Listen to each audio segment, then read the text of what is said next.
Hello students, Sociology first paper BA part 1. Today our topic is difference between association and institution. Okay, समिति तथा संस्था में अंतर. समिति और संस्था में क्या डिफरेंस है, मतलब क्या अंतर है. Okay, I will tell you about the institution and the association.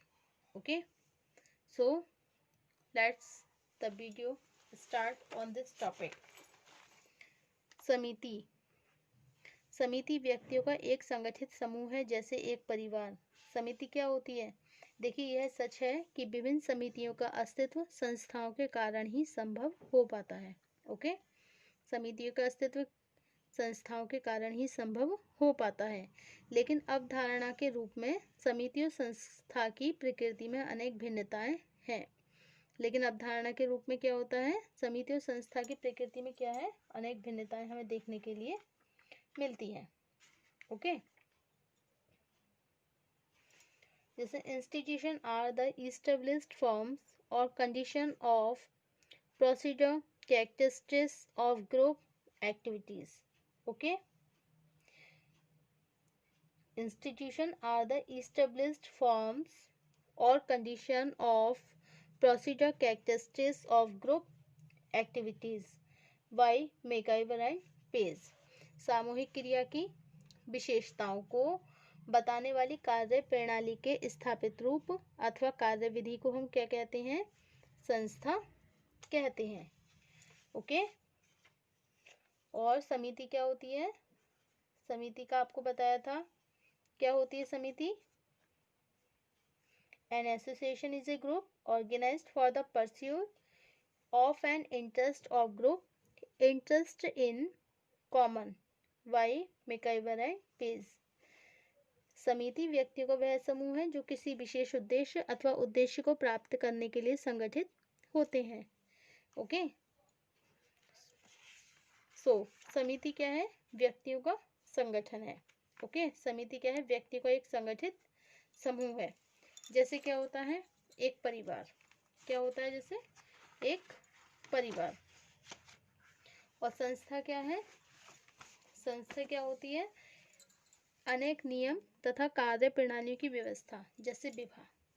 संस्था अनेक नियमों तथा कार्य प्रणालियों की व्यवस्था, जैसे विवाह. ओके, व्यक्तियों के समूह के रूप में समिति मूर्त होती है. समिति कैसी होती है? मूर्त होती है. किसने? व्यक्तियों के समूह के रूप में.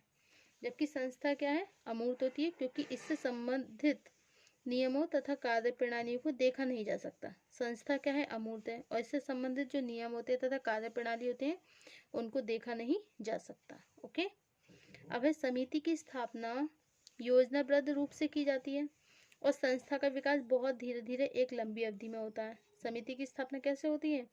योजनाबद्ध रूप से की जाती है, मतलब एक उसकी योजना बना ली जाती है. ओके, और संस्था का विकास बहुत धीरे धीरे एक लंबी अवधि में होता है. समिति की प्रकृति अस्थायी है, क्योंकि उद्देश्य पूर्ति के साथ ही यह भंग हो जाती है. अच्छा, समिति की प्रकृति कैसी होती है? अस्थायी होती है, मतलब ये स्थायी नहीं है. कैसी है? अस्थायी है, और उद्देश्य पूर्ति के साथ क्या हो जाती है? ये भंग हो जाती है. ओके, और संस्था का कार्य क्षेत्र संपूर्ण समाज है. और संस्था का कार्य क्या है? संस्था का कार्य क्षेत्र संपूर्ण समाज है. ओके, अब नेक्स्ट है आपका समिति का संबंध. समिति का संबंध व्यक्तिगत कल्याण से अधिक है. इसकी स्थापना कुछ व्यक्तियों के उद्देश्य को पूरा करने के लिए की जाती है. और संस्था का कार्य क्षेत्र संपूर्ण समाज है. ठीक है. ओके, समिति का कार्य क्षेत्र केवल इसके सदस्यों तक ही सीमित रहता है, और संस्था का कार्य क्षेत्र संपूर्ण समाज है. ओके, अब समिति का संबंध. संस्कृति के विकास में समितियों का अधिक योगदान नहीं होता है. संस्कृति के विकास में समितियों का अधिक योगदान नहीं होता है, जबकि संस्था सांस्कृतिक विरासत को स्थायी बनाती है. संस्था सांस्कृतिक व्यवस्था की इकाई होने के कारण बहुत अधिक स्थायी भी होती है। ओके, समिति एक औपचारिक संगठन है क्योंकि इसके निश्चित उल्लिखित नियम होते हैं। ठीक है, ये जो समिति होती है, तो समिति के क्या होते हैं, बहुत सारे औपचारिक संगठन है। क्या है, औपचारिक संगठन है, मतलब समिति एक औपचारिक संगठन है क्योंकि इसके निश्चित और लिखित नियम होते हैं। अधिकांश सामाजिक संस्थाएं इस दृष्टिकोण से अनौपचारिक होती हैं। वे परंपरा, जनरीति, प्रथा अथवा लोकाचार के रूप में होती हैं। ओके, नेक्स्ट है, समिति स्वयं में एक पूर्ण इकाई नहीं है। कारण यह है कि कोई भी समिति कुछ संस्थाओं के बिना कार्य नहीं कर सकती और संस्था सांस्कृतिक विरासत को स्थायी बनाती है। संस्था क्या करती है, जो सांस्कृतिक विरासत होती है उसको स्थायी बनाती है। ओके, तो समिति क्या है, देखिए समिति व्यक्तियों का एक संगठित समूह है। क्या है समिति, व्यक्तियों का एक संगठित समूह है। जैसे क्या होता है, एक परिवार होता है, ठीक है, और संस्था क्या होती है, ये अनेक नियम और कार्य प्रणालियों की व्यवस्था है, जैसे विवाह। ओके, अच्छा, व्यक्तियों के एक समूह के रूप में समिति मूर्त होती है। व्यक्तियों के एक समूह के रूप में समिति कैसी होती है, मूर्त होती है। और संस्था क्या है, अमूर्त होती है, क्योंकि इससे समृद्ध नियमों तथा कार्य प्रणाली को देखा नहीं जा सकता। ओके, समिति की स्थापना योजनाबद्ध रूप से की जाती है और संस्था का विकास बहुत धीरे धीरे एक लंबी अवधि में होता है। समिति की प्रकृति अस्थायी है क्योंकि उद्देश्य पूर्ति के साथ यह भंग हो सकती है। और संस्था सांस्कृतिक व्यवस्था की इकाई होने के कारण बहुत अधिक स्थायी होती है। समिति का संबंध व्यक्तिगत कल्याण से अधिक है। इसकी स्थापना कुछ व्यक्तियों के उद्देश्य को पूरा करने के लिए की जाती है। ओके, और संस्था सामूहिक कल्याण पर अधिक बल देती है। प्रत्येक संस्था का उद्देश्य संपूर्ण समूह के जीवन को संगठित बनाना होता है। समिति एक औपचारिक संगठन है क्योंकि इसके निश्चित और लिखित नियम होते हैं। अधिकांश सामाजिक संस्थाएं इस दृष्टिकोण से अनौपचारिक होती हैं कि वे परंपरा, जनरीति, प्रथा अथवा लोकाचार के रूप में होती है। ओके, समिति स्वयं में एक पूर्ण इकाई नहीं है। कारण यह है, कोई भी समिति कुछ संस्थाओं के बिना कार्य नहीं कर सकती। सामाजिक संस्था की प्रकृति इस दृष्टिकोण से पूर्ण है कि किसी औपचारिक संगठन के बिना भी यह व्यक्तियों के व्यवहारों को प्रभावित कर सकती है। संस्कृति के विकास में समितियों का अधिक योगदान नहीं होता है, जबकि संस्था सांस्कृतिक विरासत को स्थायी बनाती है। समिति के अधिकांश प्रतीक भौतिक होते हैं और संस्था के प्रतीक सांस्कृतिक व्यवहारों के रूप में देखने को मिलते हैं। ओके, समिति का कार्य क्षेत्र केवल इसके सदस्यों तक ही सीमित रहता है। समिति का जो कार्य क्षेत्र होता है वो केवल इसके सदस्यों तक सीमित रहता है।